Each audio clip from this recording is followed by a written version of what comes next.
the jurors are present. Thank you. You may proceed. Thank you, Your Honor. May it please the court. Senior Special Agent Croft, a couple things I want to kind of go back to just as a housekeeping matter before we move on to new matter. And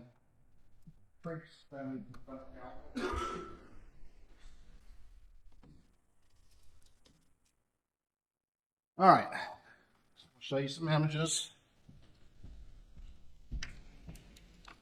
I'm going to show you what's been marked as State's Exhibit. What we're doing first: 163, 173, 158, 175, 176, 177, 179, 180, 181, and 183. And just have you generally flip through those and see if you recognize those images. Yes, sir, I do. All right, and just generally, what are these images of, if you would? Those are still images taken from my body-worn camera the day of the 8th. So these are still images from the body-worn cameras that the jury saw prior to lunch? That is correct. All right, Your Honor, this time the state would move in states 163, 173, 158, 175, 176, 177, 179, 180, 181, and 183, I believe, without objection. No objection. Admitted. All right, let's go through these real quick. We could, if I could get the input to the LMO. Looks like it is on the LMO. All right. We got this fancy hood up here. See if that'll do better for us. All right. Can you tell me what this image is of, please? And this, for the record, my apologies, would be States 163. That is a picture of the pool table in the gun room that with the 300 AR-15 300 Blackout sitting on the pool table, which I collected out of the gun rack. All right. And that person right there, who is that? That is Mark Bull. All right. I'm going to show the jury now 173. Tell me what this image is, please. That is that AR-15 rifle 300 Blackout sitting in the gun wall before it was pulled from the gun wall, placed on the table. All right. Still image 158. Can you tell me what that is, please? That is what I was describing as the side door, which enters to the gun room without going through the main part of the house, the stoop, and out in front of that is where items were collected. And what items are you talking about? The 5 300 spent shell casings were collected out in front of the stoop. We're going to go now to exhibit 175. And what is that image? That is the same side door, just a different angle, same stoop. All right. 176. Tell me what that is, please. That is the brick landing at the bottom of the stoop, and just in the center, down low, close to the bottom, you can see a 300 spent 300 Blackout casing. What am I pointing out with my finger right now? That is the spent 300 Blackout casing. All right. Good. Exhibit number 177. Tell me what this still image from your body cam reflects. That is my hand, and I have picked up a spent 300 Blackout casing from the side of the stoop. All right. 179. Those are the 300 Blackout casings which were collected at the in front of the stoop. All right. And now 180. That is the left-hand side of the entrance of the gun room, just in the flower bed. All right. And do we see cases in that image? You can step down if you need to. I know your screen's pretty small. If you need to step down, that's fine. I can't pick it out on that picture. All right. I'm going to hand you State's Exhibit 180 and see if you can make it out. Yes, sir. It would be at the bottom of the picture, about in the center. All right. Let me have you come around, or you can do it. I'm going to put it back up and do it screen for the jury, please. It would be right here. All right. Sound good? You can retake the stand, please. Moving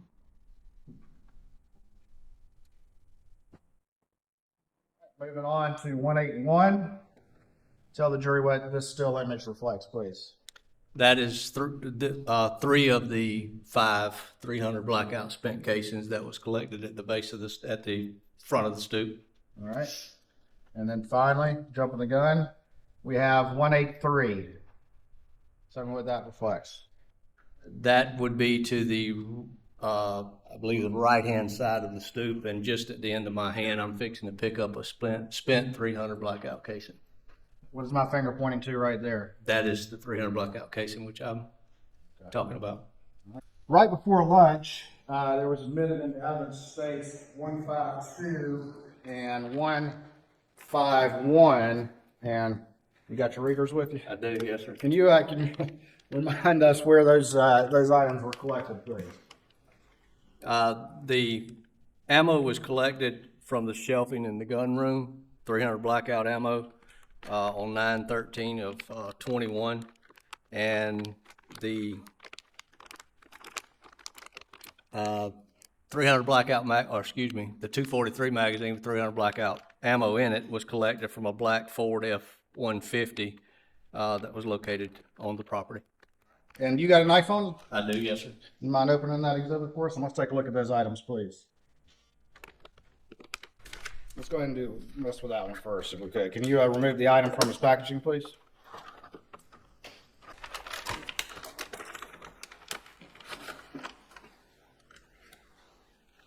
What you got there? It's a magazine which fits the AR style rifle that is loaded with 300 blackout ammunition. All right, and can you see what brand that is on there? On the rounds that you can see?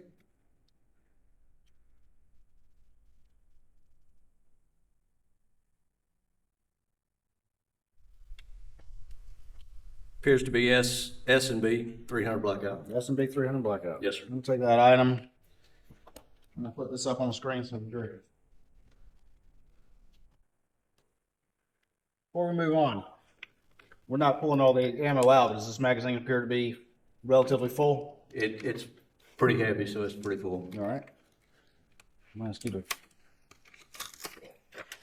go ahead and just put that one back for me, please.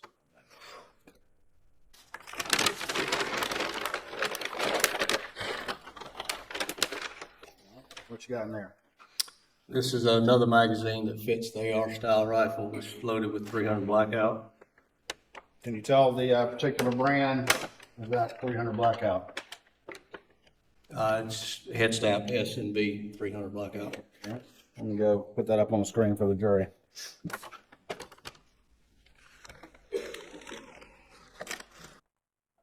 Right.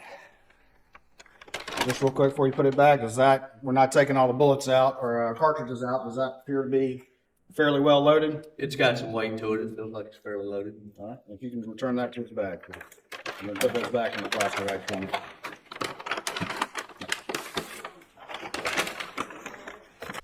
We got it back? Yes, sir. All right.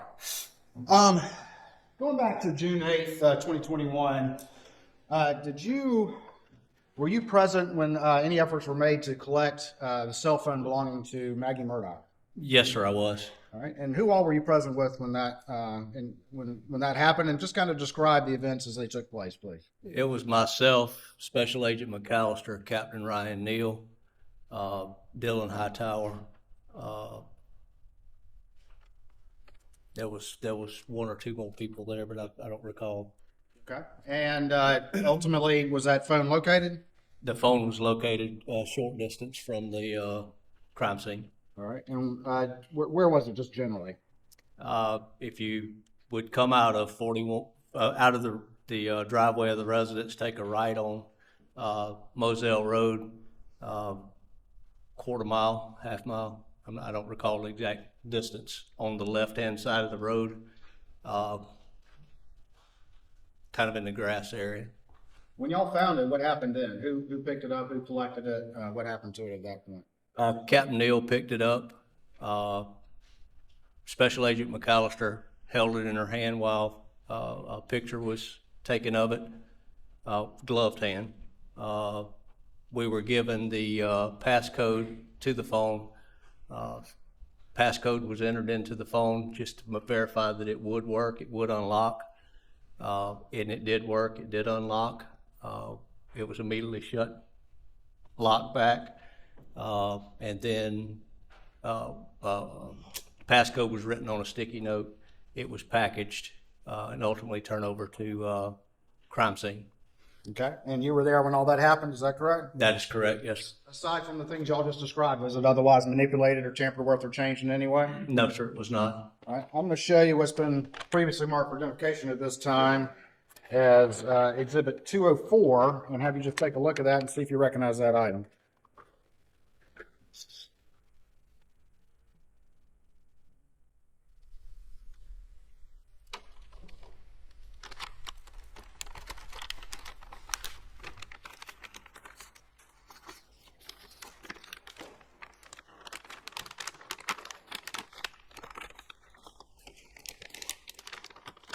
Yes, sir, I do. All right, tell me what that item is. This is the phone that was recovered on the side of the road belonging to Miss Maggie Murdaugh. The one you just described? Yes, sir, it is. The one that was secured by Captain Neal? Yes, sir, it is. And then turned over to crime scene? Yes, sir, it is. All right, put it back on if you will. All right, at this time, Your Honor, we would move Exhibit 204 into evidence, I believe without objection.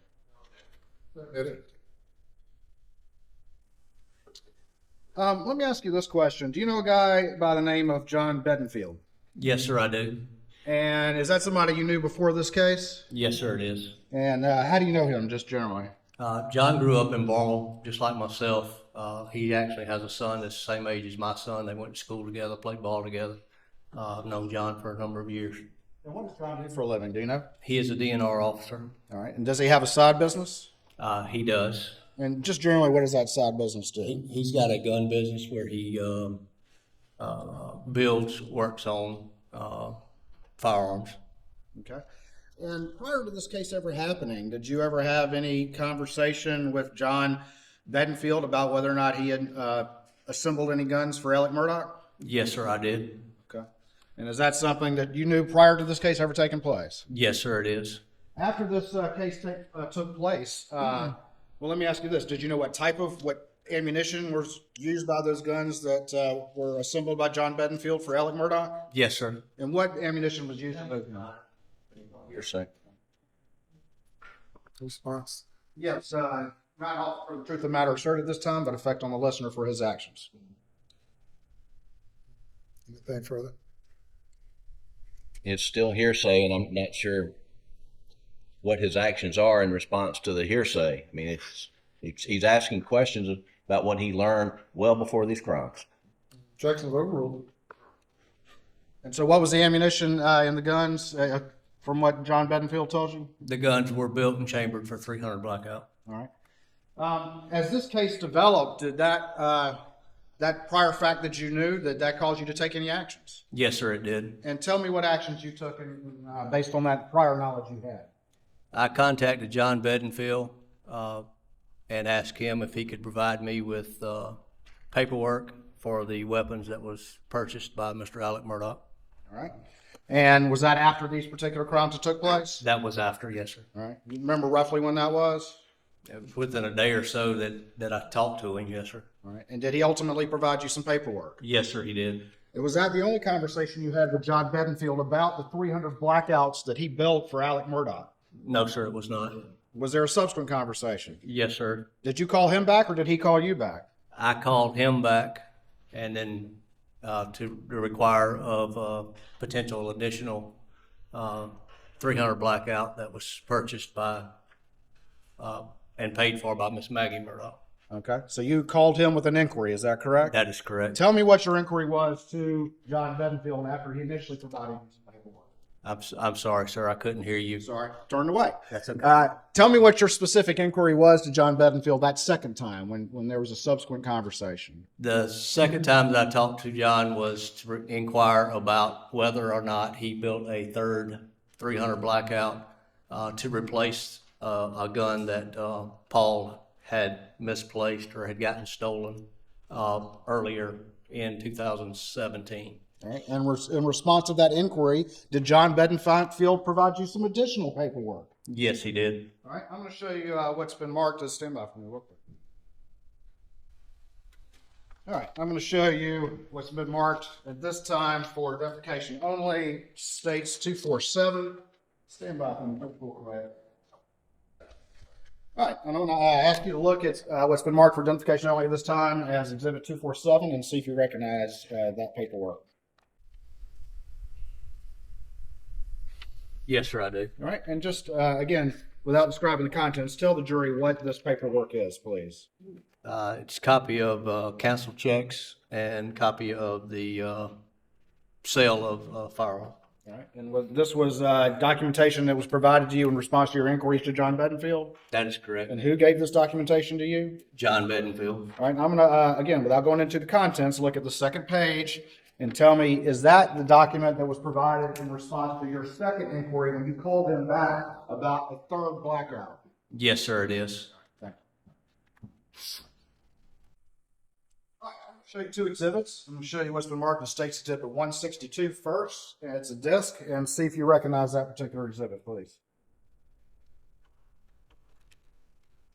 Yes, sir, I do. All right, tell me what that exhibit is. That is a disc from, or excuse me, a video from my body-worn camera of collection of shell casings. All right, and does it have a date on when that occurred on it? 6/16/2021. All right, so this is different from what we've already talked about, is that correct? That is correct. All right, and then I'm going to show you what's been marked as Exhibit 248 and see if you recognize that particular exhibit.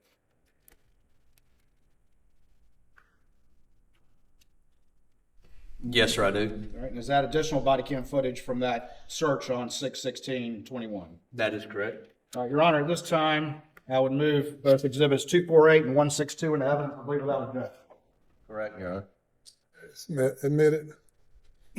All right, so got a search on 6/16/21. Can you tell the jury a little bit about that search, how it came to pass, what was going on, and then we'll get to the footage as to what occurred. Okay. During the investigation process, we learned that there was a shooting range and some bodies of water on the property. And when I say on the property, it's across the road from the incident location. Through discussion with the investigative team, it was decided that we needed to go over to that shooting range and also search that body of water for any potential evidence that may be found. And this shooting range, that was still part of the Murdaugh property at Moselle, is that correct? That is correct. It would be kind of diagonal to your left from where the kennels are at. All right, and the information received was that the family used that as a shooting range? That is correct, yes, sir. Okay. All right, let me show you quickly. Go ahead and just quickly show you these. Show you what's been marked as exhibits 184, 185, and 186, and see if you recognize those.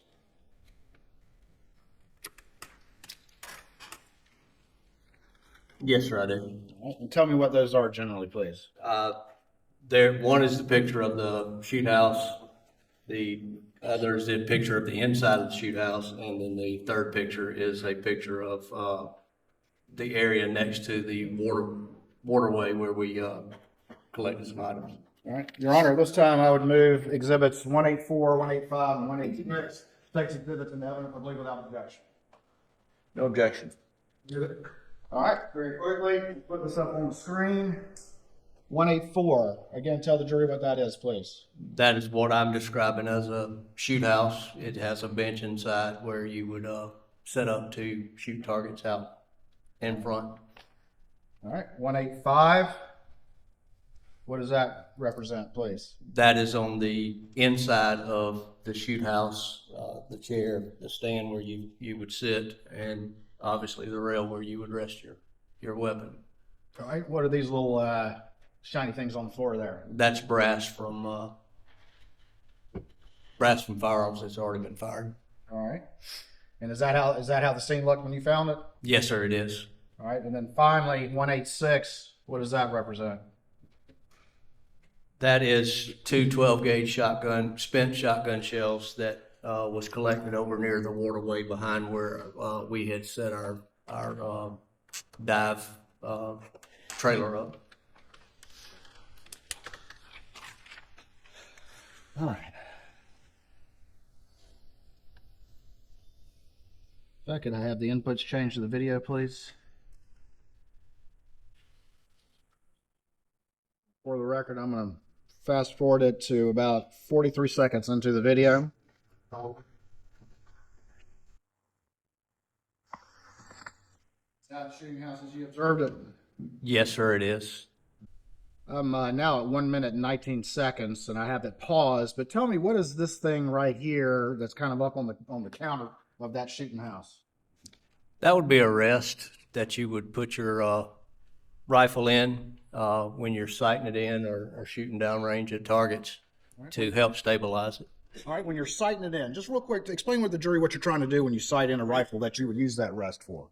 When you're zeroing your rifle, whether it be 100 yards, 200 yards, you want to hold the rifle as still as possible, obviously. You would have a target downrange at whatever distance you're sighting it in at. You would fire 1, 2, 3 rounds, and then you would adjust your optics and continue till you get it zeroed to where you want it. And zero means it's shooting where you're aiming. Yes, sir. Ultimately, and I'm going to fast forward through a fair amount of this, but ultimately, after seeing those cases on the floor, did you see any 300 blackout that you recognized just looking down were 300 blackout? Yes, sir, I did. All right. And did you send Special Agent David Owen to go get some envelopes so you could collect those? Yes, sir, I did. And ultimately, did you collect about 17 S&B cases at that location? Yes, sir, I did. For the record, I'm at 11 minutes and 3 seconds in the video.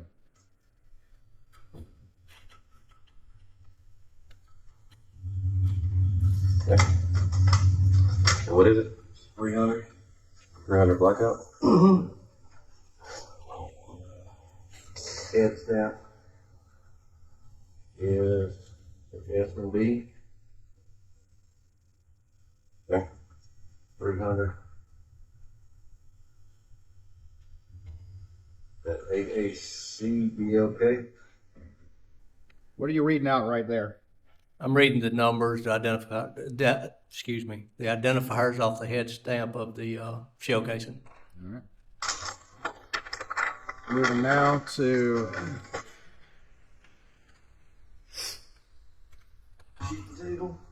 1207.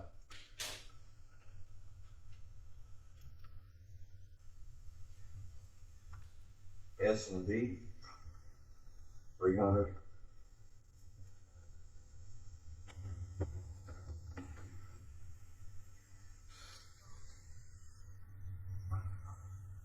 AAC be okay.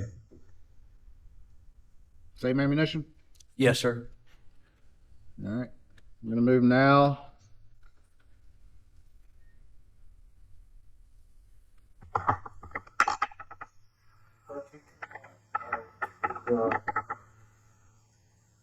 Here, right leg. Hang on. I'm sorry.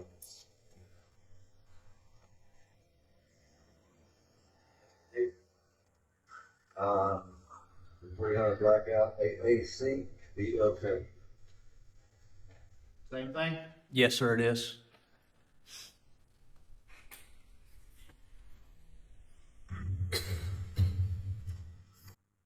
Also near the right leg.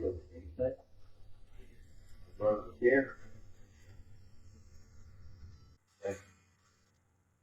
Okay. 300 blackout. That's MK. I'm sorry. S and G. Yeah, same head strap. That's the B, but you was all. Well, they're going to give one. Hang on. I'm sorry, it is S and B. Oh.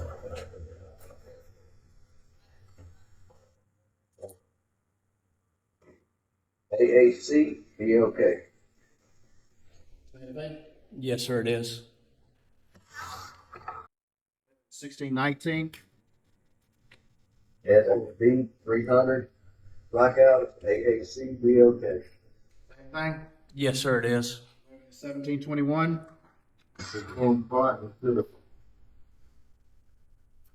Check that. 1717. Be okay, 300 blackout. for? Let's back up to 1712. S&B, 300, AAC, BLK, 300 blackout. Yes, sir, it is. Moving now to 18:00, about 18 minutes even. 300 blackout, it'll be the AAC. Okay. S&B, 300 blackout, it'll be the AAC, BLK. Yes, sir, it is. Between the table leg and the wall of the shootout. We're at 1847.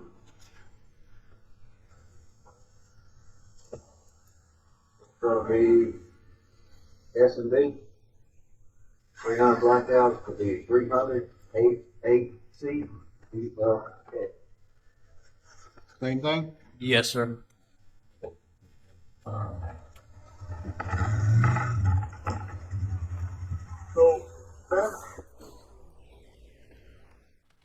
Moving now to 2221.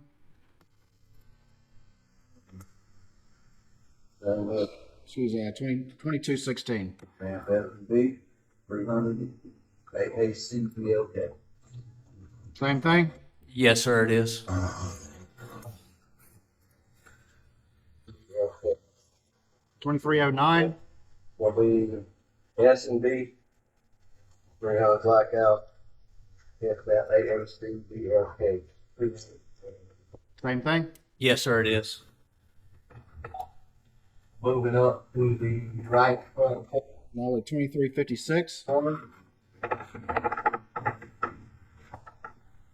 Shootout. Yeah. That'll be S&B. 300 blackout. That's out to 300 AAC BLK. Same thing? Yes, sir, it is. Moving to 2452. S&B, 300 blackout. AAC BLK. Same thing? Yes, sir.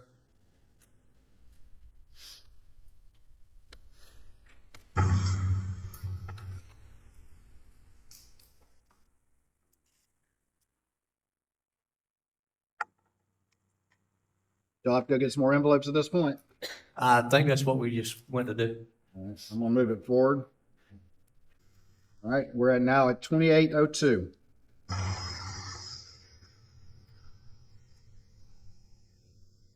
S&B, 300 blackout. 300 AAC BLK. Same thing? Same thing, sir. What?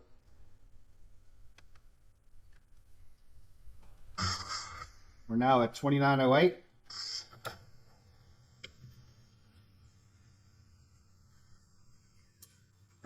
Right. This is S&B, 300 blackout, AAC BLK. Same thing? Same thing, sir. Now we're at 3027. S&B, 300 blackout, AAC BLK. It's the same thing, sir.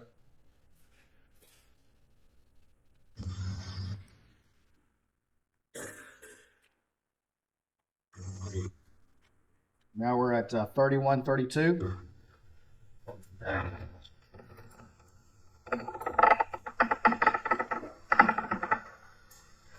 Okay, S&B, okay. 300 blackout, AAC BLK. Same thing? Yes, sir, it is. S&B, here. Now we're at 3216.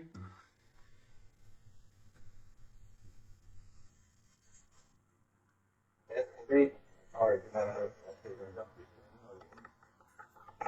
300 blackout, 300 AAC.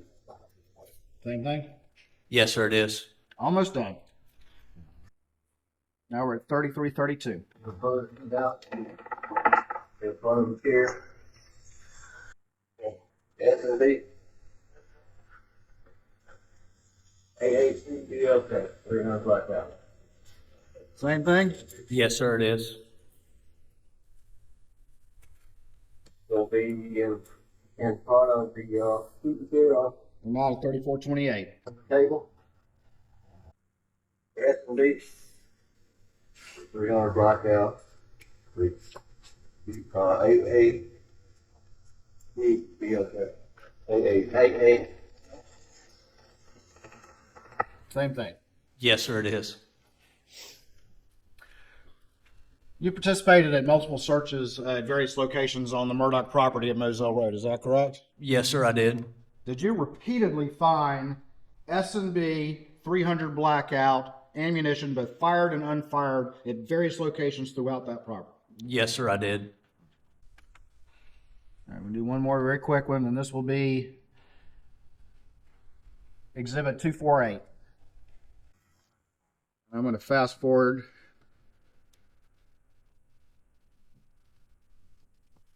to about 102, and I've got it paused, but tell us generally where we are and what we're seeing here again, please, if you will. This location is going to be between where the shoot house was located and the body of water that was there. It's where we had our dive trailer set up and table set up with a shade so that we could actually get out of the weather if we needed to. And are you collecting any items here? Yes, sir, I am. And what are you collecting? Spent 12 gauge shotgun shells. All right, I'm going to let that play for a second. And we're at, for the record, we're at 24 seconds in.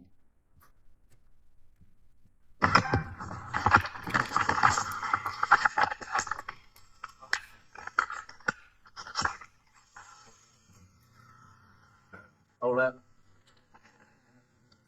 All right.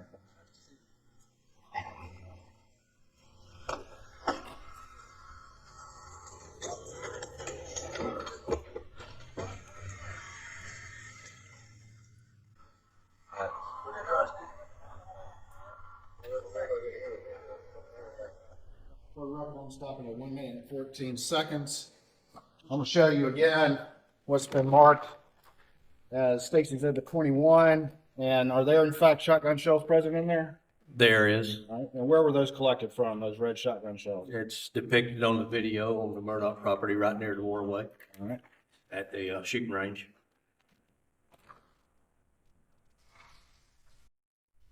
Talk about some of the things that you did in this case, and you've told this jury that a primary focus that you had here, because of your general knowledge of firearms, was to gather that type of evidence. Is that correct? That is correct. Yes, sir. But you also participated in interviews in this case as well, didn't you? Yes, sir, I did. You talked about interviewing Rogan Gibson. You talked about interviewing John Bedingfield, right? That is correct. Yes, sir.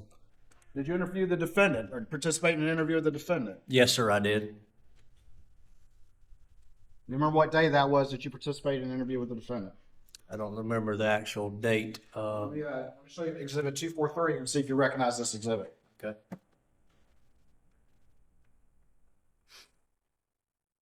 Yes, sir, I do. All right. And what is that disc? This is a recorded interview which was conducted with Alex Murdaugh on 6/10 of 2021.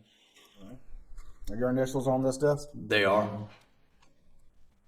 Jim. Your Honor, this time we would offer an evidence State's Exhibits 243, I believe, without objection. Okay. All right, let's play the video.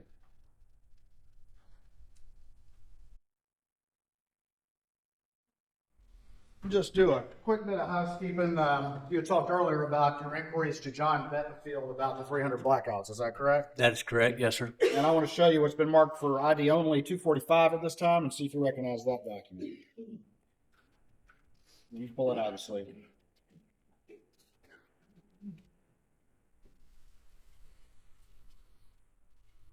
Yes, sir, I do. All right. And without going into the contents of that document, where did you get that particular document? I received this document from John Bedingfield. As part of the inquiries that you earlier described to the jury? That is correct.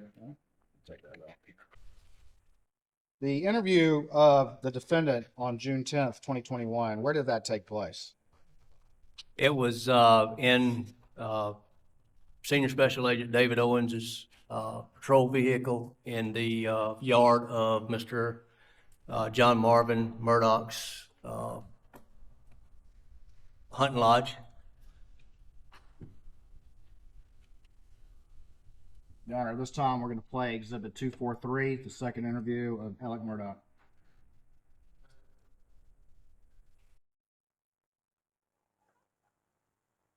Can I take this call really Yes, quick? sir. Go This right is ahead. my sister-in-law, Yes, go ahead. and she's trying to.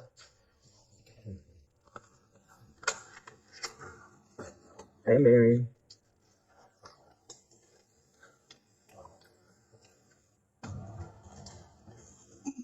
Okay, man, I'm meeting with Mary, when I'm meeting with law enforcement, so I'll call you in just a minute.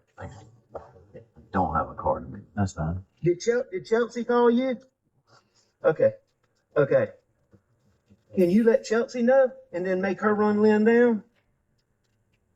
Okay, well, tell her to go get Christy to find Lynn. Get any one of the secretaries to find her. All right. Thank you. Sorry to put that on you. Bye. Sorry about that. That's all right. 17. One thing I want to do before we start is I'd like to get a cell phone exam so we can just corroborate everything. I'm gonna get a consent, and I got a guy here that's gonna do it. Are you gonna download it now? Yes, sir. Okay, great. So I'll get to keep my phone? Yes, sir. Good. Who was the guy that was there to download Alex's phone? Do you remember? Dylan Hightower with 14th Circuit Solicitor's Office. He works with the 14th Circuit Solicitor's Office. That is correct. At that point in time, that was the prosecutor's office in charge of the case. That is correct. It was not until August that the case got sent to the Attorney General's office. That is correct. How much attorney-client privilege stuff is on there? A lot? Okay. We do have a taint attorney that's going to examine it before we ever do. What is a tank attorney? A taint attorney, they look at somebody who's not affiliated with the case that makes sure that there's, Jim, do you know? Can you explain it better? Sure, and I mean, it's a privileged attorney that doesn't, if there is attorney-client privilege information, it's redacted or extracted by the taint attorney. How do they know who's the client? I know. It doesn't matter. Yeah, Whatever it is. yeah. You know what? But If y'all get some but whoever attorney-client whoever stuff, that is, would go through me and. so signature. Just write your name here. So, Alec, I've had situations where they It's not a say, big deal. give me a list of all his clients or something like that, but. I'll fill out the rest.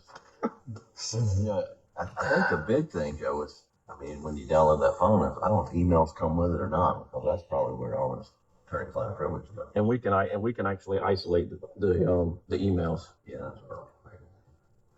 You don't text My my clients, but. No, I do. I text a lot of clients. Okay, fine. I'm not a big emailer. Is that at 11 or 12, or do you know? I do not know. I can tell you that case story if you want me to look at the back and should have it over.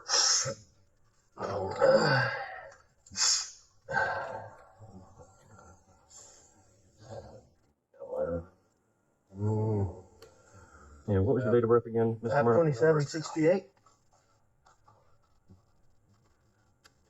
Jim.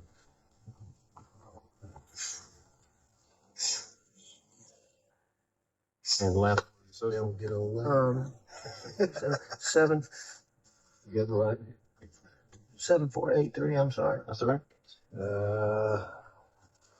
Doesn't say anything on it. Most of the new ones don't. Probably have to open it up. Oh, well, it's got.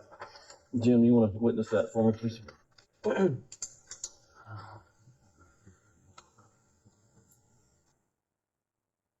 And if you got a passcode or My passcode is write it on there. start at the bottom 9, go up 9669. 9665. Yes, sir. All right, let me run this till number right back.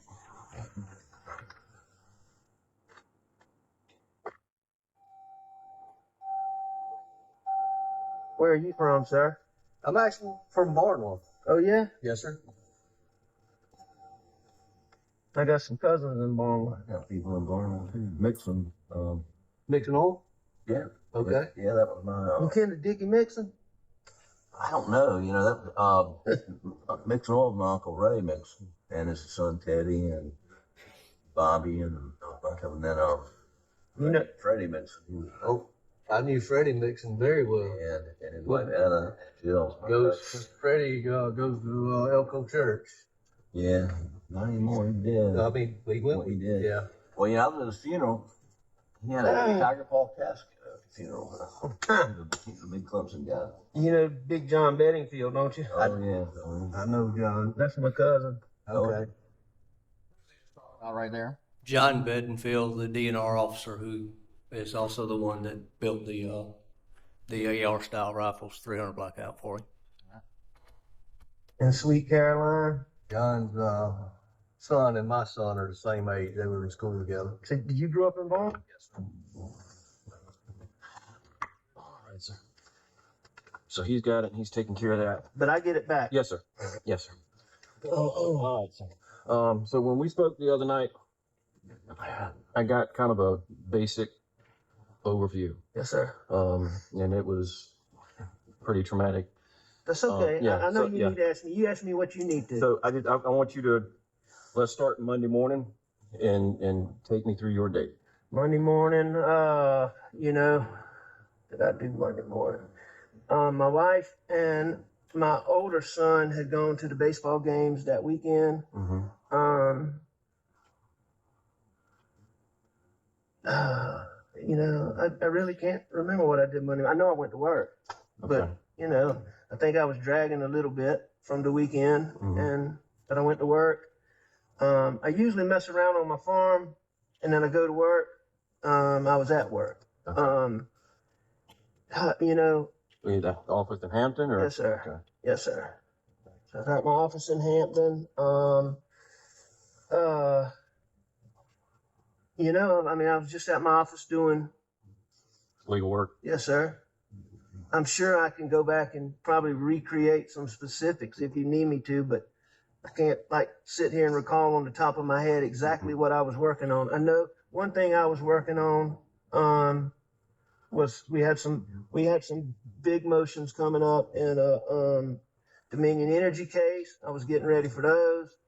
And I was getting ready for some motions. I'm a defendant in a civil case involving my son. I told you about the boat wreck. Yes, sir. And there were some motions coming up in that on Thursday, and I was mostly just getting ready for those things. And then Question as to what he was doing the day of the murders. That is correct, yes, sir. And he said he was working on some motions in the Dominion Energy case, and then also where he's personally a defendant in the boat case. Is that correct? That is correct. That's Yes. what he said he was doing the day of the murders. Is that right? That is correct, yes, sir. Thank you. other junk. What time did you leave the house to go to the office? I'm not sure. Who all was at the house when you left?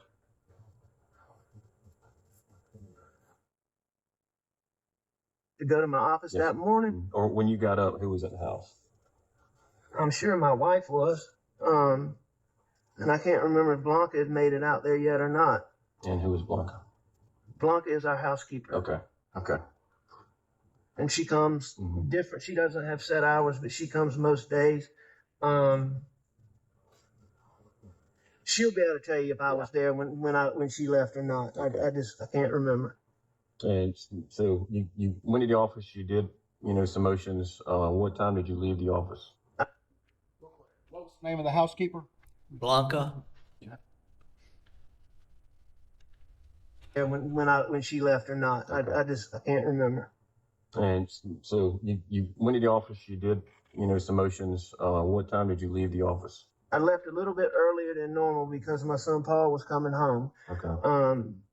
Because he had not been with us during the weekend, and he was coming home. We were going to replant some sunflowers the next day, Okay. and so he was calibrating, doing, and getting everything ready. So he got home a little early. I left a little early, so he and I could knock around, and we knocked around for, just doing things we like to do out there. Okay. We're riding around looking at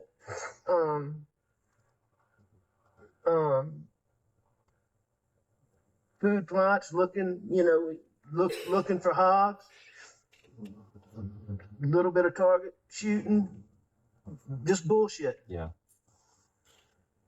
You said Paul wasn't with you over the weekend. Where does he live with you at the house on Moselle? Well, I mean, that's his home, but Yeah. he has an apartment in Columbia. Okay. And he goes to Charleston a lot of weekends with his buddies. Okay. And he had been in Charleston for the weekend. Okay. And then Paul works for my brother John, that's out here. You met John. Yes, sir. So Paul works for him. So Paul decided to he went to spend the night with my brother, his Uncle John. They were very, very close. Okay. Sunday night. Okay. And then he worked for John Marvin, and he came home Monday afternoon. Okay.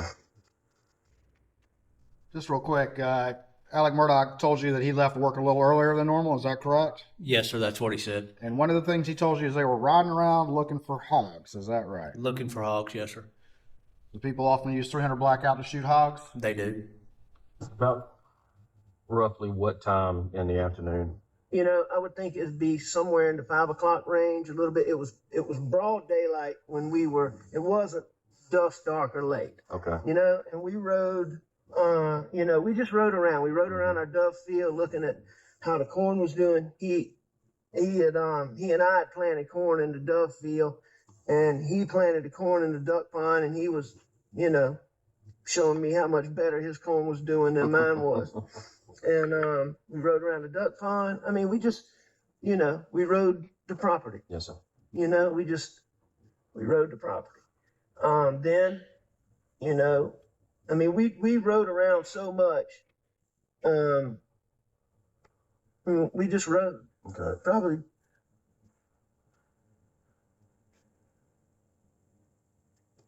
It was a good little while. It was more than 20 minutes or Yeah. 30 minutes. And, you know, was it 2 hours? I don't know. I'd say it was more than an hour probably. Really wasn't keeping track of time. And it wasn't, you know, it wasn't getting dark. Mama wasn't home yet. She had gone to a doctor's appointment. So, you know. Yeah. Just out of curiosity, target practice, what y'all shooting? Just a little bottle. You give me what gun? Yeah. A 22 Okay. Magnum. Rat I shot. think. No, it wasn't rat shot. I think he shot 2 times and I shot 1 time. Okay.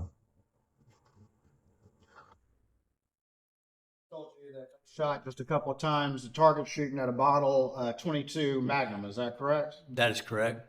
And is 22 Magnum, is that a very small round, or is that a much larger rifle round like 300 Blackout? That is a small round. 22 is about as small as it comes. But they make them smaller, but it is small. So after y'all got finished riding around, try to take me through the rest of the evening. All right.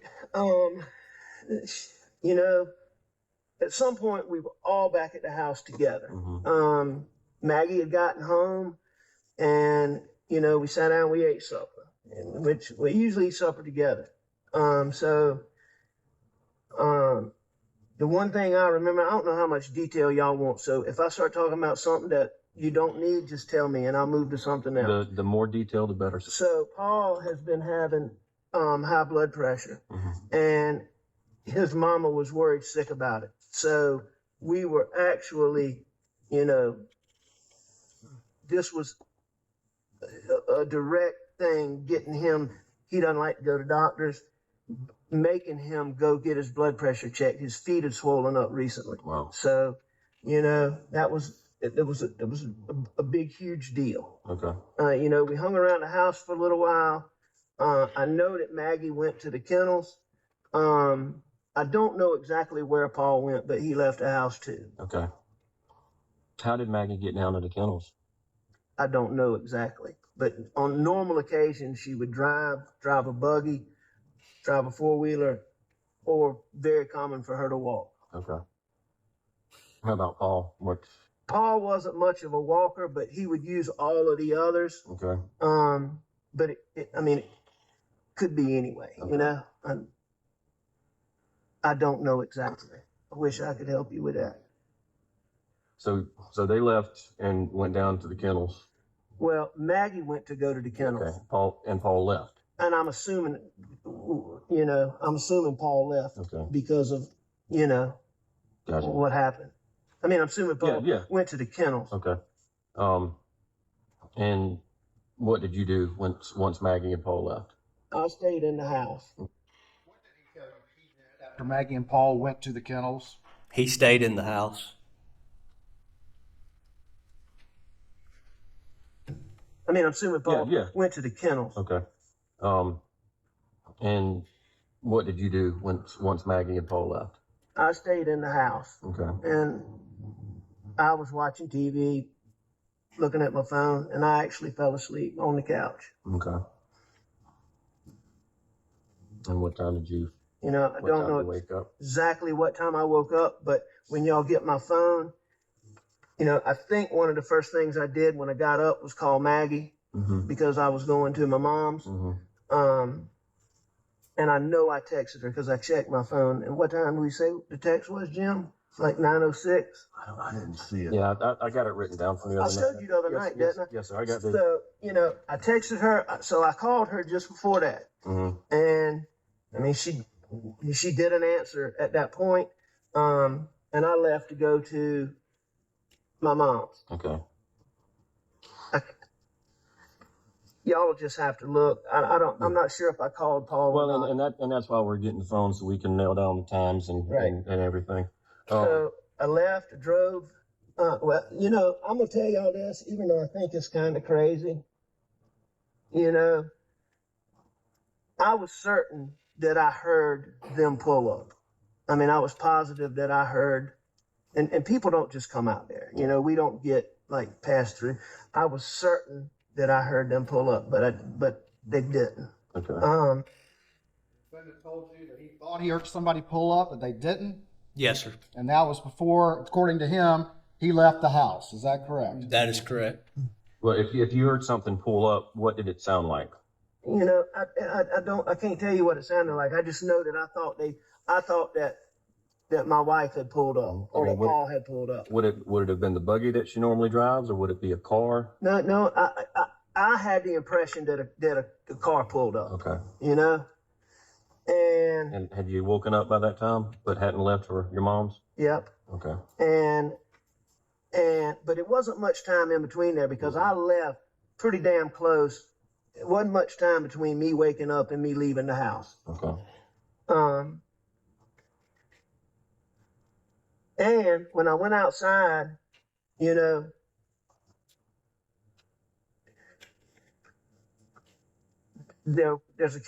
a wild cat that lives around that house. I'm pretty sure it was the cat that ran from my car, but I never had the impression it was a person, but there was something. Okay.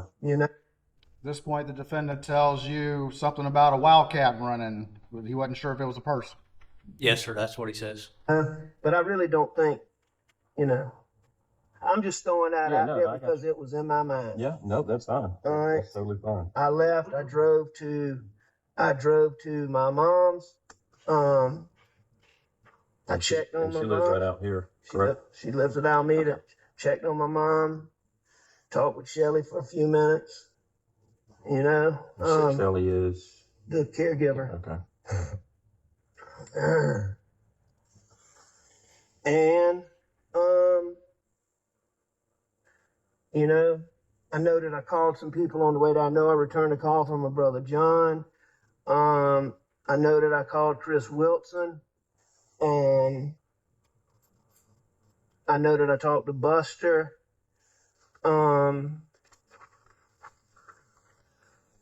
So I made a few phone calls. Okay. And Where was Buster? Buster was in Rock Hill. Okay. Is that where he lives, or? No, he lives in Columbia, but he just started a new job. He's going back to law school in January. Okay. So he's working a little part-time job with Wild Wings Okay. through January. Gotcha. Just kind of killing time. And he was in, his girlfriend lives in Rock Hill. She's studying for the bar exam. So he had to be in Charlotte. So he was staying with her in Rock Hill, her and her mom. Okay. Can I open the Yes, store? sir.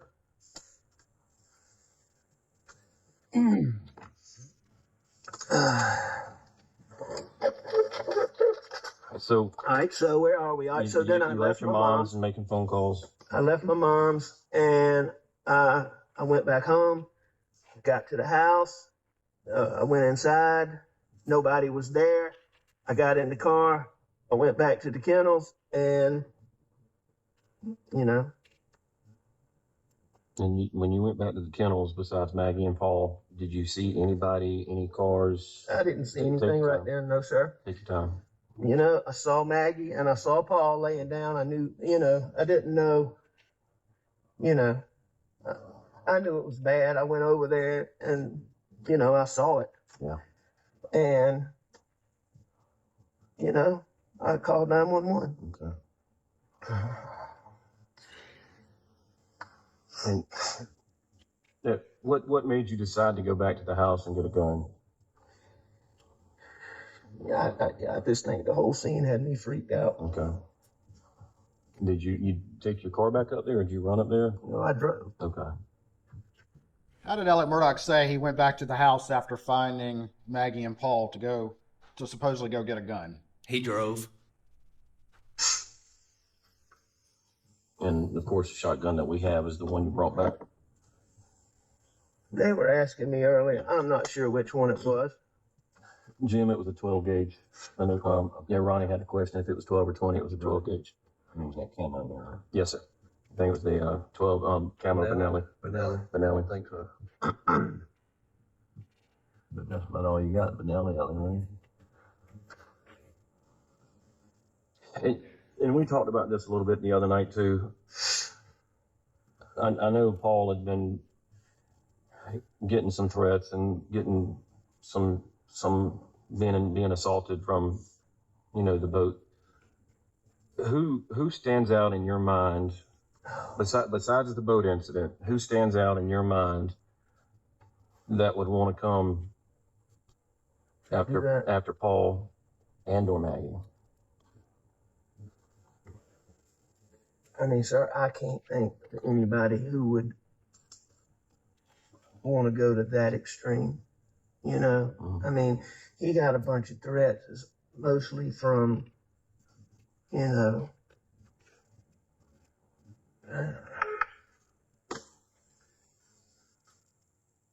I mean, I have no idea. How would he receive most of those threats? What do you mean?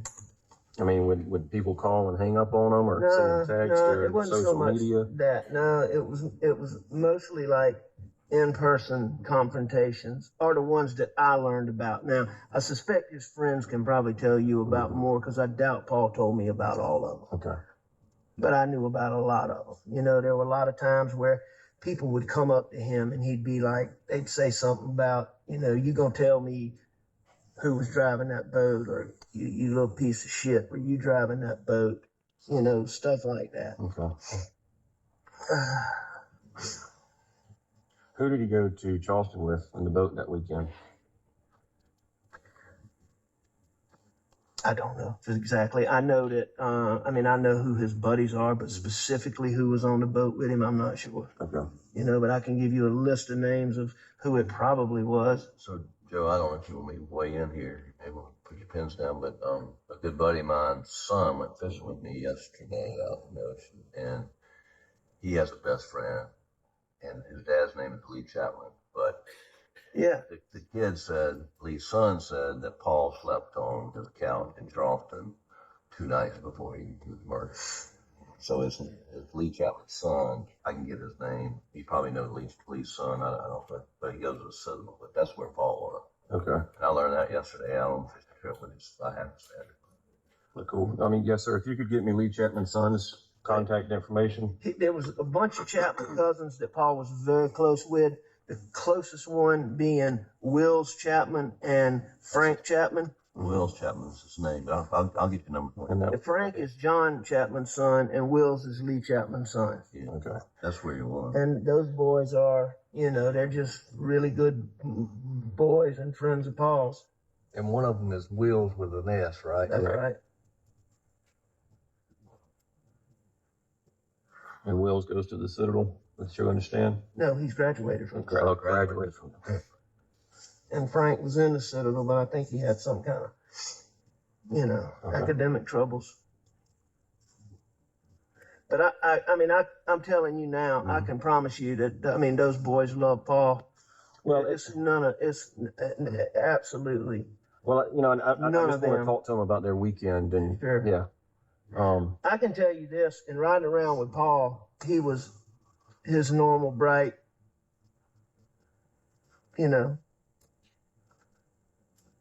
just, he was a really great kid. So being a dad myself, what was the biggest issue you had with Paul? When you had to call him down and scold him or correct him, what was the biggest issue you had with Paul? Irresponsibility. He was ADHD. He was bad about jumping from, and he had so many wonderful qualities now, but he was bad about jumping from, he'd start this, maybe not quite finish it, do something else. And, you'll find out from his friends, he had clothes strung out all over the state. He did that with clothes. He did that with guns. He did that with my boats. Lost. So, You lost what? He would misplace stuff. Okay. Leave stuff behind. yes, everywhere. He would go off for the weekend. Sometimes he wouldn't pack clothes because he's got clothes in somebody's house. Paul was one, he wouldn't understand how you go out, you and a girl go out on a date. He liked the crowd. Who was his girlfriend? He didn't have a girlfriend right now. Okay.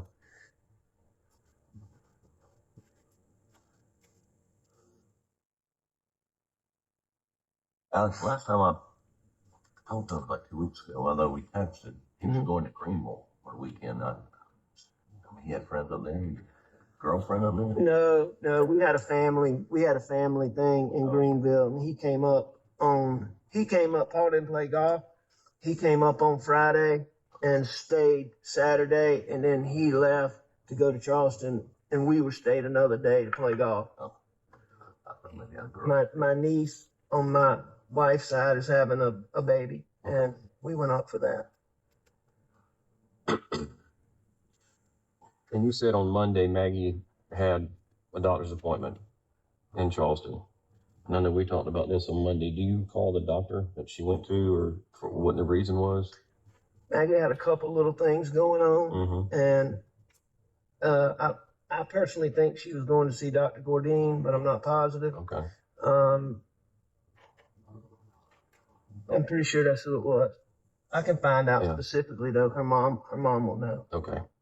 And you said she and Buster were at the ball games all weekend? Yes, Was that with me. with you? And what ball games? The Carolina Carolina. Regional.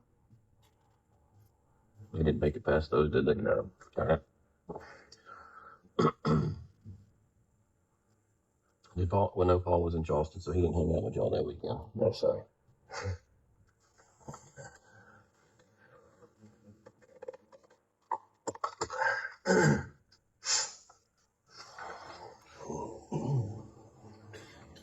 And what time did Maggie get back home Monday night?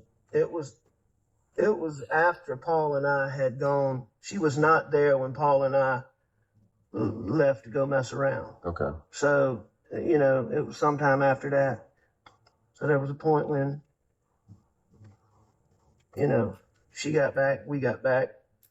When y'all got back from riding around and messing around on the farm, was she home or? Yes. Okay. Defendant told you that Maggie was home when they got back from riding around the property. Is that correct? That is correct, yes, sir. And I don't believe she'd been home too long when.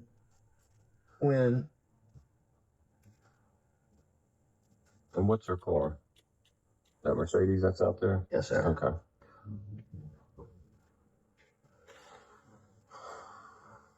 And you said Bianca had prepared dinner that night. Yeah, Blanca cooked dinner that night because Maggie cooks.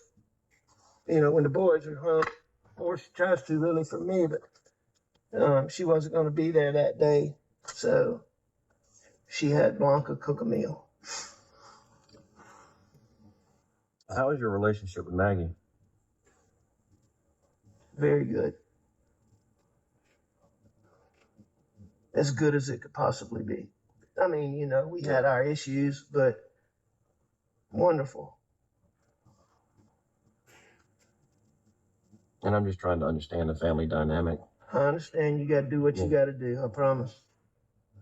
What was y'all's biggest arguments? What your biggest the things that y'all would argue about the most, what would they be over? I mean, we really didn't argue, but I'd say the only thing that caused any friction between us is she was always wanting us to go. And I love her in-laws. I mean, they're wonderful people. I love them to death.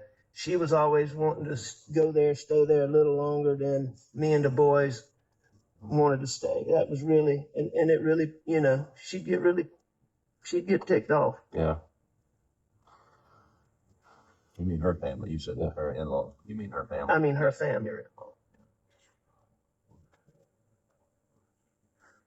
I mean, we really didn't argue about much. We didn't have much to argue about. I mean, I'm sure there was an occasional thing that came up that we argued about, but I can't tell you what it is. I can't think of it.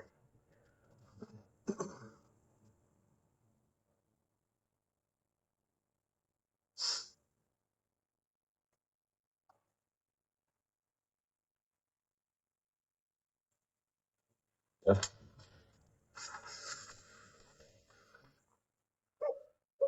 Take your time. Good. Tissue. I'm sorry.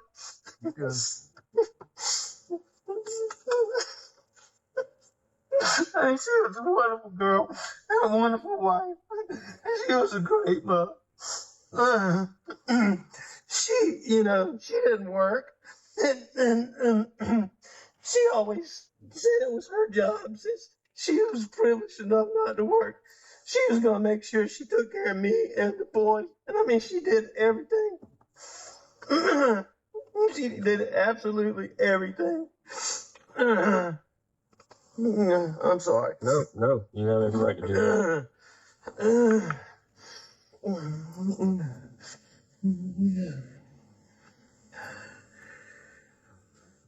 I'm good. You go ahead.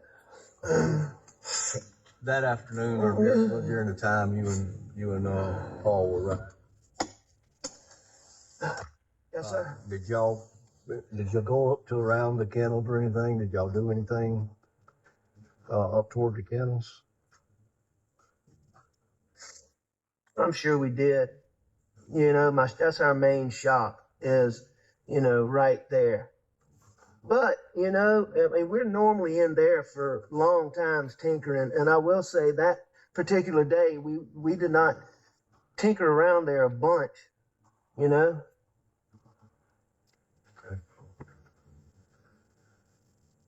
When y'all rode around the farm, what were y'all in the truck or?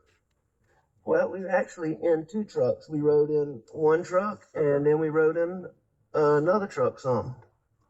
One was the black one and one was the white one that was out there. Okay.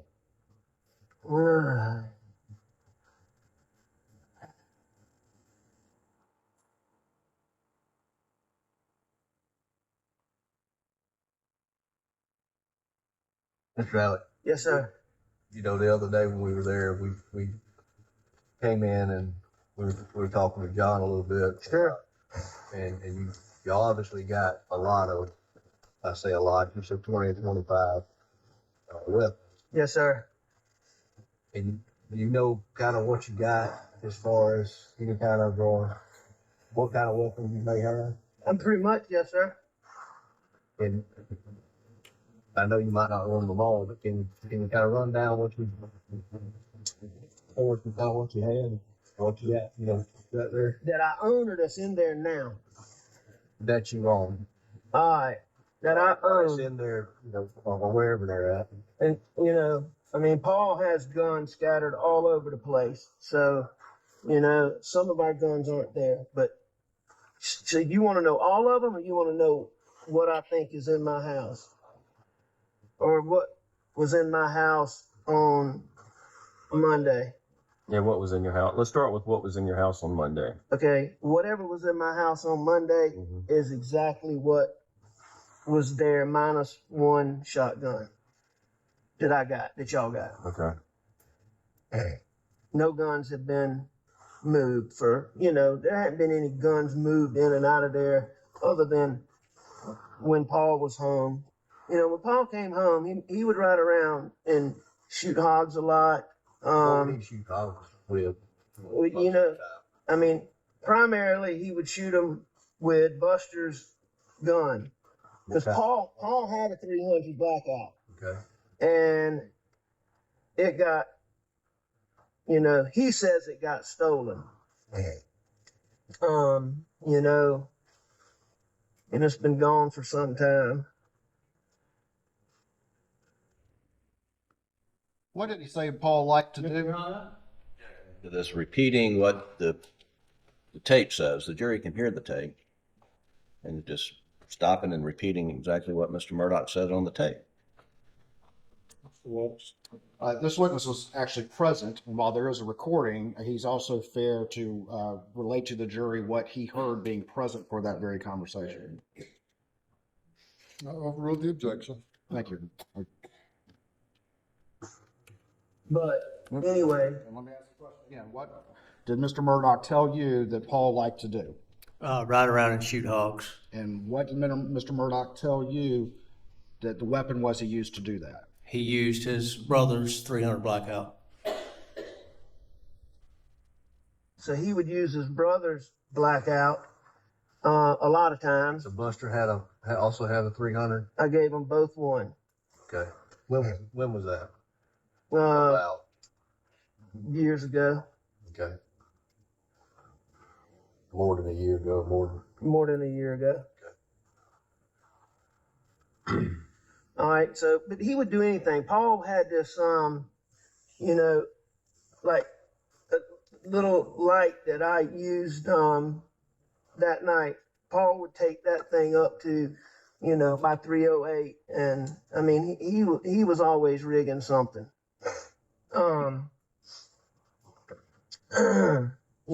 So Going back. sometimes shotguns when he would go try to kill the hogs, because the piglets would be grouped up, but normally he would have a rifle when he went to shoot the pigs.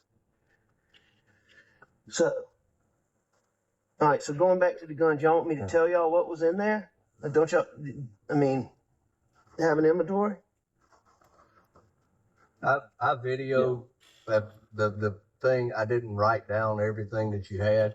I just took a random, just like recording of what was on the gun rack or on the gun wall in the gun room that day. And there are some more guns that aren't in that gun room. I don't know how many, but Okay. like I do know there's a shotgun in my bedroom. And I think Miss Agent Katie, went with John and saw that one. Okay. And I imagine there's probably some in some other rooms. I know that, I think it was we have two gun cases, one small one and one big one. And I moved some guns from the little case to the big case just because, her mom and dad were in there, and I just took all the guns to the back room. But that's after the fact. Would those guns have been in the room, in the gun room when we came up there with John? I can't remember exactly when y'all came, but probably. I think y'all came a little bit because it was a good while before y'all came. You had earlier shown some body cam footage of your search of the gun room. Is that correct? Yes, sir. Ultimately, that day on June 8th, 2021, did agents also go to other areas of the residence to look for any other firearms that fit the description or fit the caliber of the two weapons from the murder scene? Yes, sir, they did. And by two weapons, I should say two calibers from the murder scene. Yes, sir. And that would be 300 Blackout and 12 gauge. That's correct. So ultimately, these weapons that were seized, those are the only ones recovered matching those two calibers. That's Calibers. correct. All right. Yes, sir. Thank you. Yeah, it was Yeah, they probably were 2 o'clock or so that afternoon before we got there. Now, did y'all keep any guns out at the kennels? He didn't keep guns out there, but there were always guns out there. Okay. You know? I mean, and I'm gonna be honest with you, we were all a little bit bad about it, but Paul was the worst. You know, he was the worst. He would leave a gun out there? He would leave anything anywhere. And, you know, it was not unusual for there to be guns out there. Did y'all take the But, like, I can tell you that, I mean, they told me that a 300 Blackout was used in this. That 300 Blackout, you know, it was not out there. so y'all didn't use that for target practice, or he didn't have it out there with them on Monday? No. Okay. No, that's right, because it was in the house. What did the defendant tell you about whether or not there was a 300 Blackout present at the kennels on the night of the murders? He said it was not out there. So Paul said that one was stolen or lost, and it was some time ago. Was that reported anywhere? It wasn't officially reported because I wasn't totally convinced it was stolen, Okay. you know, as opposed to lost. But, I mean, you know, there was people told about it. Yeah. I know that I told John Bedingfield about it. I know that I told some other local officers about it, you know, just in case it turned up in a drug thing. Okay. But I didn't do an official report. Okay.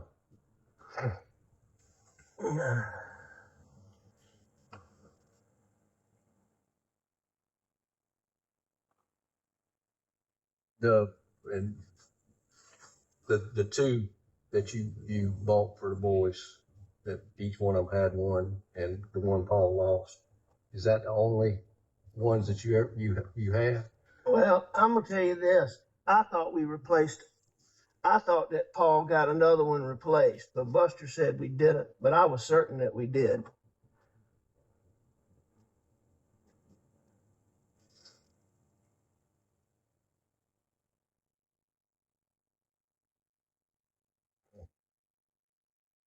But I mean, my memory is it's been gone for a substantial while too. Okay.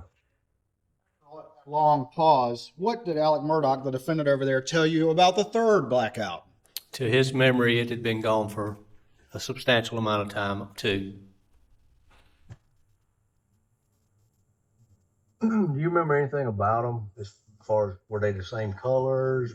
They were identical except for colors. Okay. Which one was Buster's? Buster's the one we still have. Paul's the one that lost his. Okay. What were the two colors? Black and tan. Buster's is black, Paul's was tan. Okay.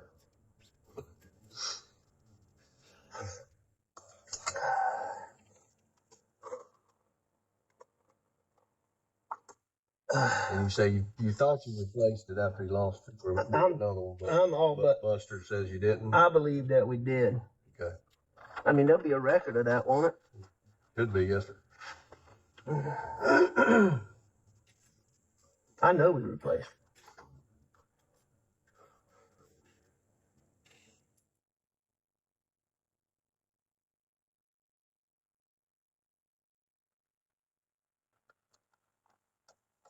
But, you know, I know we replaced it because I wouldn't replace it again. Maybe I just think that now. I don't know. But I'm certain we replaced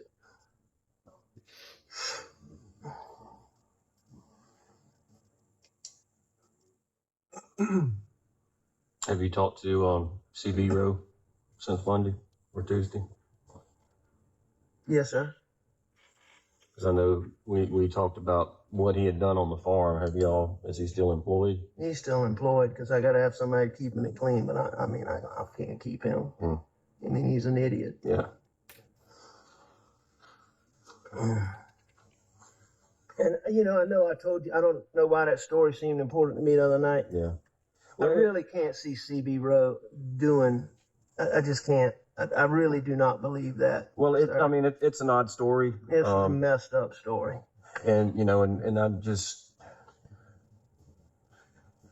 being in law enforcement for so long and working these type cases. And I don't know the Arlington area, but talking to Colleton County and seeing the property and how isolated it is, finding somebody that's just going to randomly come up there that late at night that doesn't know the property, you know, that's, so of course I have to look within and then start working my way out. So you feel like it's not random. You feel like it's intentional. I mean, planned. I don't know what to feel right now. And I hate to say that. I don't know what to feel right now. So do y'all have any good clues? All of the evidence that we collected Tuesday morning, and we collected additional evidence on Tuesday afternoon. They collected evidence at autopsy today. So we're trying to put a rush on that to get an answer quick, and hoping that's going to tell us something. By evidence, I mean, is it things you think are going to be helpful? Well, I mean, the shot shells out there, the casings, the DNA swabs that we took from the door handle to see if anybody touched the door handles, any other places that we think somebody may have touched while they were out there. You know, we're trying to collect DNA from that and analyze that. Which at the conclusion of this, what I'm going to also ask is that we get a buccal swab, a DNA swab from you. Okay. Your DNA is going to be there, but we need to eliminate it once it's developed. So, you know, We don't need so, that unknown, yeah. and it actually is a family member. That's no problem. I mean, we have talked to close to 100 people trying to track people down, and we're still tracking people down. And that's why, you know, who Paul was with. I want to tell you one thing while I'm thinking about it. Yeah. Paul was really an incredibly intuitive little dude. Mm-hmm. And I mean, he was like a little detective. And I mean, Paul would, you know, you know what I'm trying to say? Yeah. Which leads me to, let's go back to Paul right quick while we're on him. So we have his phone. Do you know his passcode? I don't. And I'm going to tell you this right now. There's a few people I can point you to, Yeah. but I can tell you that he was super, super, super secretive with that. I mean,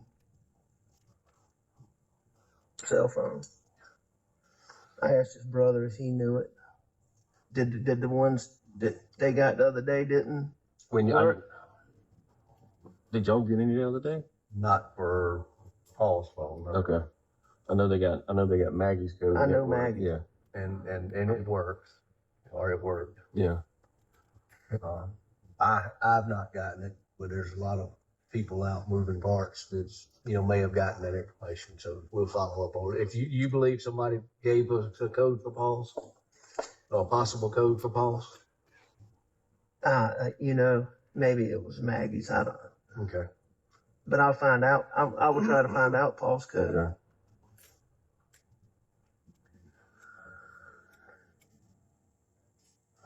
But it will surprise me greatly if somebody knows it.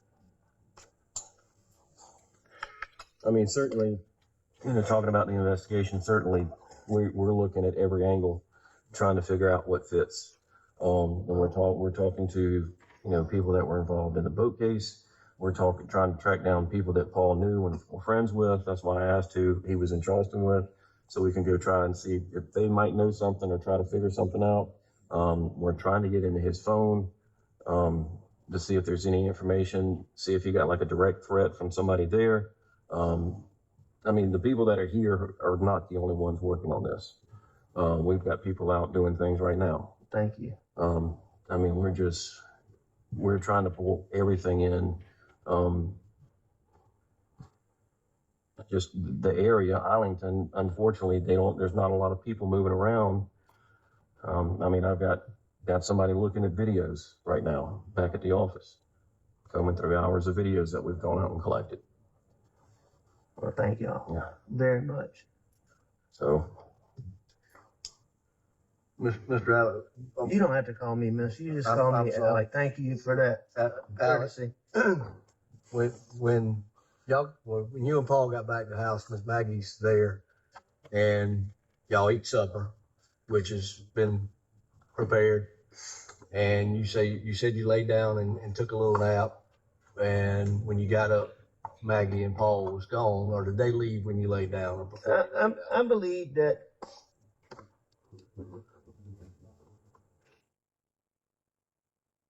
I'm not sure. But they weren't there when you woke up around the 9 o'clock mark or so when you made the call to Maggie to let her know you was 20 years old. No, nobody was in that house when I left.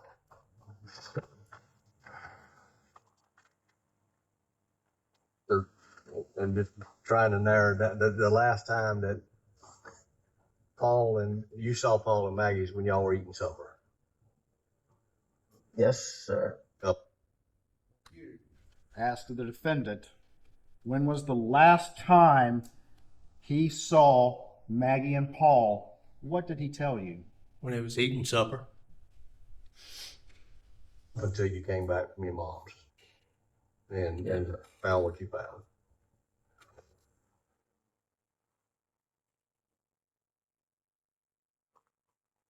Yeah, I guess Alex probably told you all those.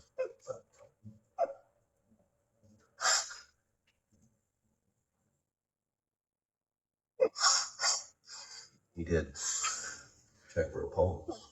Yes. Right, and that's why we want to do the DNA.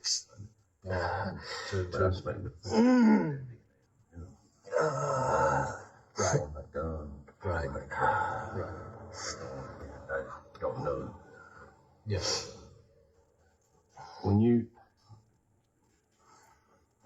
when you tried to turn Paul over, do you know if you tried to turn him like towards the kennels or away from the kennels and his phone fell out? Away. I think I turned him away. Was he left-handed or right-handed? He was right-handed. Where did he normally keep his phone? I mean, usually in his hand.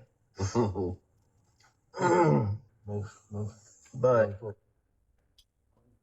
The defendant was asked during this interview where Paul normally kept his phone. What did he say? Usually in his hand.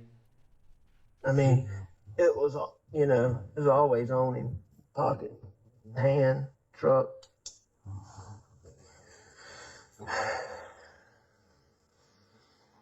Where did Maggie carry her phone?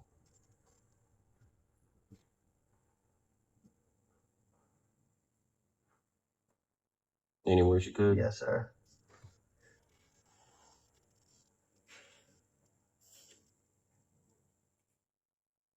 Did y'all get fingerprints on her phone? I haven't gotten that back yet.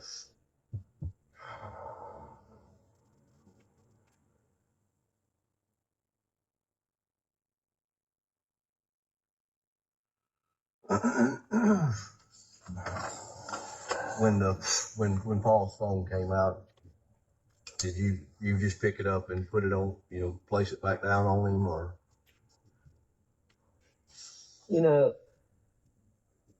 Yeah, I did not try to open it or anything. I don't know how I had in my mind that I needed to not mess anything up. I had that,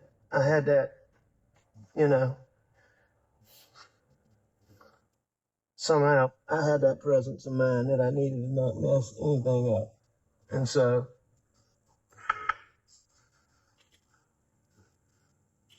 I tried not to. And you definitely saw a traumatic picture, and I know it's not hard, or not easy. I know it's hard. And sitting here talking today is tough. It's just so bad. They did it so bad. You asked the defendant about traumatic picture that he saw of Paul and Maggie. What did he say? It's just so bad. I did him so bad. I did him so bad. Yes, sir.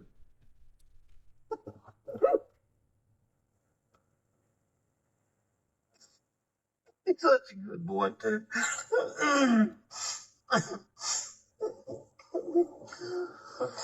I'm sorry, go ahead. But you know, the little things that we've I got understand. is necessary so that we can get a little better picture as to you know, to what may have happened. Well, I just thank y'all for everything, you know.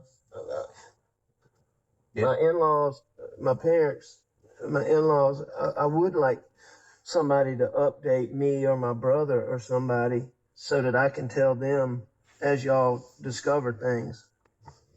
Unless there's some reason y'all don't do that. Well, I mean, they just have so many questions. I understand. And I mean, they may even, well, no, they don't. well, I mean, I know Maggie's mother just had a knee replacement. How is their health overall, other than that? You know, they're ailing a little bit. They're getting on up there. Daddy has some neuropathy, but I mean, they're in good physical health. They're in good, you know, their fortitude is good. They're just, you know, they're just getting age on them, you know? Yes, sir. Are they in Somerville or are they at the house on Moselle? No, they live in Somerville. Okay. But they're here now. Oh, they're here in this house? No, they're in Moselle. Okay. Because I mean, I'll go by and speak with them and meet with them. If you think that would help. I think that would help a tremendous amount if you would just be willing just to sit down and let them. I mean, you know, hearing from me and John Marvin and Danny and whoever, what little tidbits y'all get, I just, you know what, I think it would give them peace of mind to know that y'all got a team of people out there on it. Yes, sir. And you know, just to really have something, you know, a tangible person instead of being told.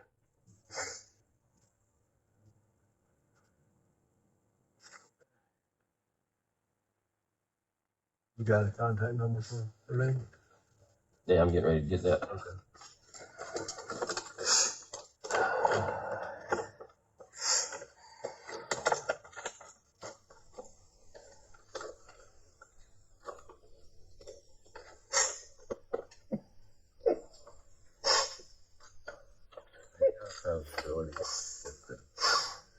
Numbers that mean, So yeah. Mom and Dad are just such good people. I mean, they're just doing all wonderful that, some of the people. other guys are back at home. Love her so much, man. Everybody was in dealing It with it. really would make them feel good. What are their names? A lot of technical. My father-in-law's name is Terry. My mother-in-law's name is Kennedy, and they're Brandstatters. And my sister-in-law, who in her Spell Brandstetter for me. Branstetter, and then my sister-in-law, who was closest to Maggie in the whole world, is Marion Proctor. And her husband is Bart Proctor, and they live in Charleston. Do you have a contact number for any? I know their numbers. Okay. 843. Your Honor, at this time, I'm going to mute the video with consent of the defense just so that number is not broadcast. Yes, Your Honor, we agree.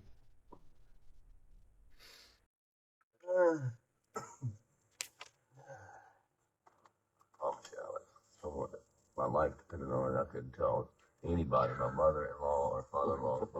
I'm telling you, man, I've been the luckiest person in the world with in-laws. I mean, they are wonderful.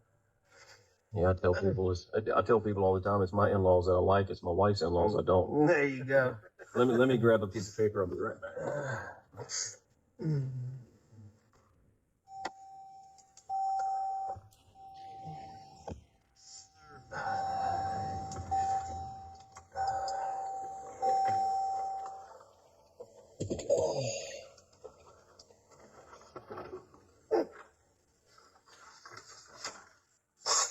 Here's Will Chapman's number.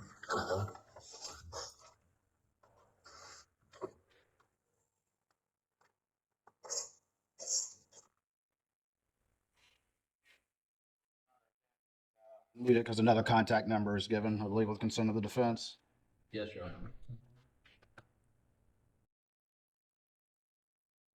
Honor. You want me to dig them up? And David, I'm gonna forward you this contact. Maybe you don't want me to do it like that, but Okay. someone sent me Will Chapman's, Hold on to that, please. gave us.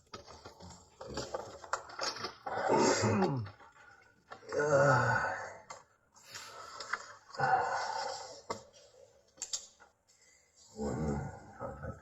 Yeah, I think it's just a phone number. Yeah, all I got was a phone.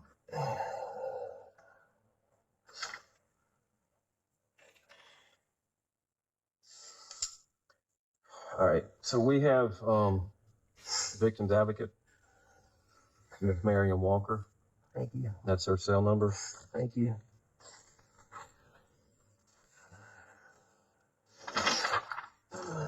There's some information for you on the back. In the victim's advocate program, they help with different things.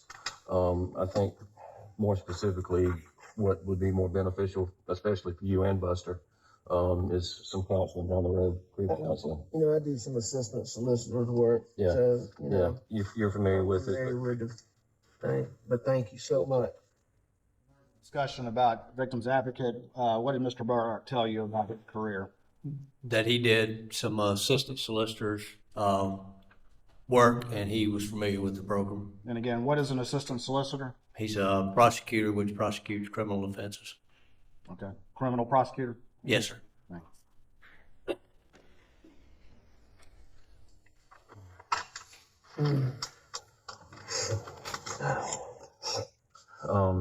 I know y'all planned out the funeral today. When is the funeral? Tomorrow. Tomorrow. Yes, sir. Okay. Y'all Well, have visit. We're doing a service tomorrow. Maggie and Paul aren't going to be ready until next week. So we're doing a service tomorrow, and then we're going to have a private family thing one day next week. Okay. Are y'all doing anything tonight? Because I can run by and talk to Terry and Kennedy tonight. I think the instead of- sooner you can come Yeah. and talk to them, the peace of mind that would really help them. Okay. That's convenient for you. So we're out at the house tonight, but Mhm. And if for some reason they go back early because of the service tomorrow, that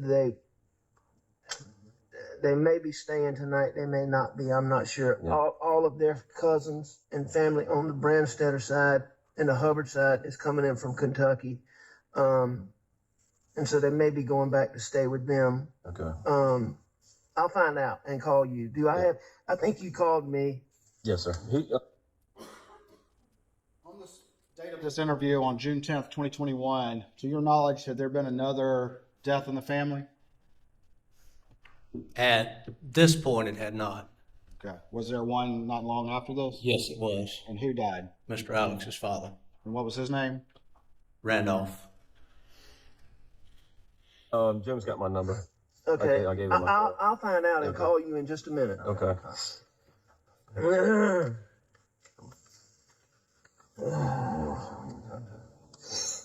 You good? All right. Do you have any other questions that I might be able to answer right now that we hadn't gone over? No, sir. As soon as I get something, and if it's okay with you, John Marvin asked me to go through him. That's fine. So I'm not bothering you in case you're doing something. What time is the service tomorrow? 12 o'clock, Okay. Where is that going to be? Hampton, What, at the church or? it's Graveside. Okay. So if I get something around that time, I won't bother you. I'll wait 1:30 and If you get anything important, you can call me anytime. okay. Anytime. Okay.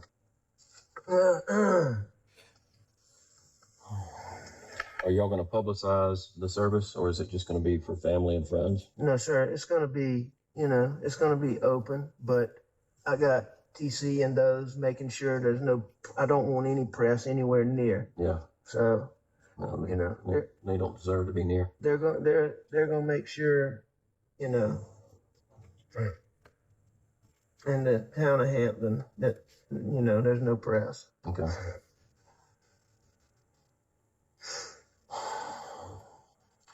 All right. Well, y'all got my numbers. I think you said with that phone, it's gonna take a while. I'm gonna go check on it. Y'all go back in the house. When it's done, I'll bring it to Let me you. do this. Oh, the buckle, yes. Real Let's do the buckle swab right quick. All right, you can sit where you at, Alex, and I'm gonna step out, but I got glove up and. Oh, what? The buckle. Question asked about, do you think he's through with that phone? What were they talking about? Mr. Alex's phone, which he had given to us to do a download on. And who was doing that download again? Dylan Hightower. And that was occurring while this interview was going on? Yes, sir. Now you're discussing the buccal swab, is that correct? That is correct, yes, sir. The buckle swab, yeah. Oh, do I need to spit out my tobacco? It might be best. Yeah.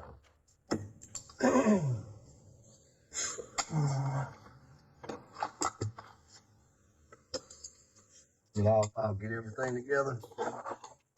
I'm doing the consent now. That's fine, I'm gonna go ahead and, where's your gloves at? You didn't grab gloves?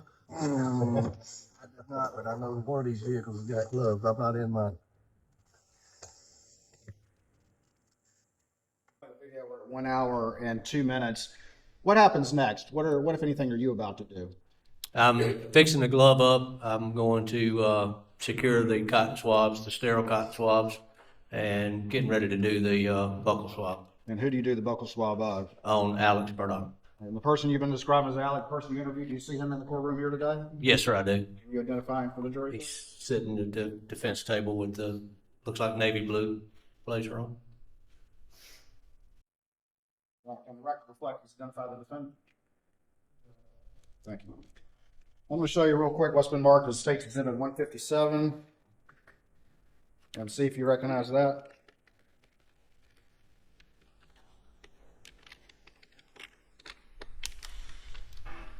Yes, sir, I do. All right, and can you tell the jury what that is? That is the buccal swab which I collected from Mr. Alex Murdaugh.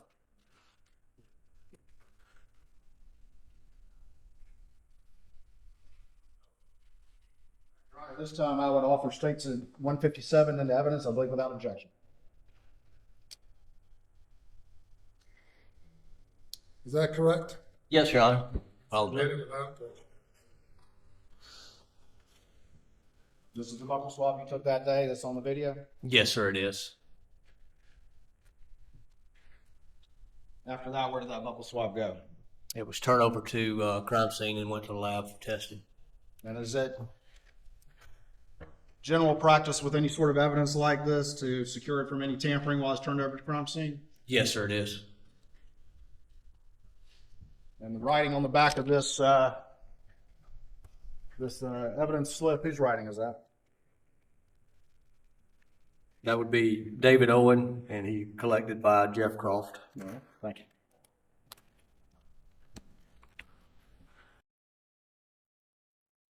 Show you what's been marked as States 218, States 219, States 220. And just generally see if you recognize those particular documents.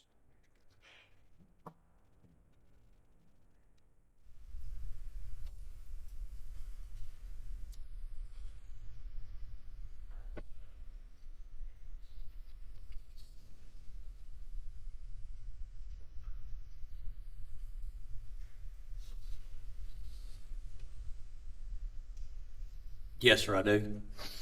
And generally, what are those? Property receipts for items that was seized during the searches at the residence. That you previously described to this jury? Yes, sir. Firearms evidence and the like? That is correct. Your Honor, this time the state would move 218, 219, and 220 into evidence, I believe, without objection. Submit it there. All right, I'm going to show you what's been marked as State's Exhibit 156, and I'm going to get you to pull out your, in fact, though, if the clerk, you have a pair of scissors I could borrow real quick? All right, I'm going to show you what's been marked as State's Exhibit 156, and I'm going to ask you, if you could, to open the sealed pouch at the top so we can see what's inside. Okay, please.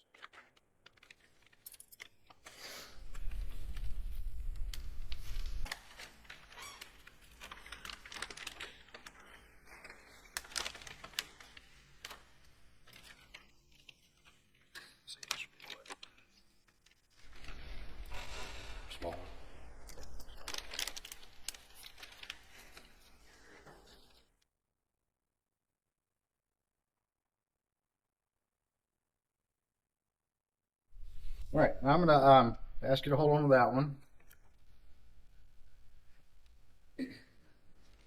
I ask you to return these back into that pouch if you could, please.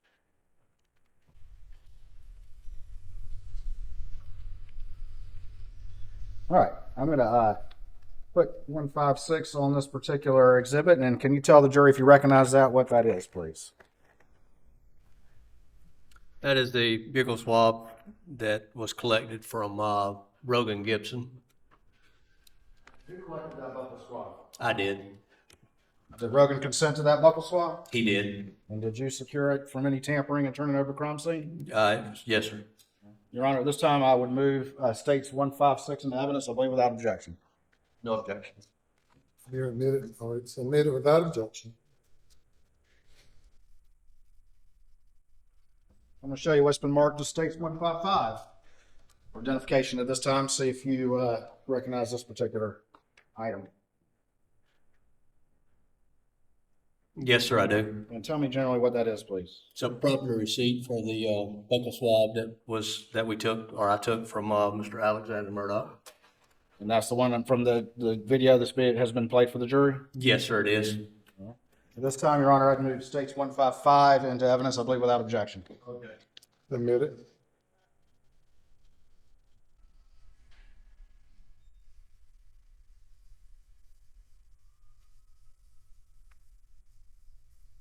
Your Honor, that would conclude the state's direct examination of Senior Special Agent Croft.